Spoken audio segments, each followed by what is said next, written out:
હા બોલો ને મેમ. હાલો હર્ષભાઈ, તમારા મમ્મીનો રિપોર્ટ આવી ગયો છે. હા તો મેમ બધું રેડી જ છે ને, બધું રિપોર્ટમાં ઓકે છે એવું છે ને બધું મારી મમ્મીને? તમારા મમ્મીની કિડની ફેલ થઈ ગઈ છે એટલે ઓપરેશન કરાવવું પડશે. હા તો મેમ કરી નાખો ને, હું આવું છું, જસ્ટ રસ્તામાં જ છું. પણ હર્ષભાઈ, એમાં 10 લાખ જેટલો ખર્ચો થશે ને એડવાન્સ ભરવા પડશે. ચાલો ને મેમ, તમે પૈસાની ઉપાધિ ના કરો, હું પૈસાનો કાંઈક વહીવટ કરું છું, પણ તમે ઓપરેશનની તૈયારી ચાલુ કરો મેમ. હજી બિઝનેસ ચાલુ કર્યો છે, એમાં લોસ થઈ ગયો છે, હવે પૈસા ક્યાંથી લાવીશ? ચાલ ને, મંદિર છે, દર્શન કરતા આવું.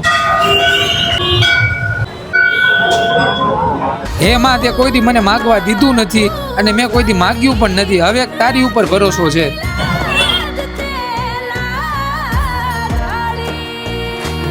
મેમ નો ફોન આવ્યો. હા મેમ, ઓપરેશનની તૈયારી થઈ ગઈ છે. ઓપરેશનની તૈયારી ચાલુ થઈ ગઈ છે એમ?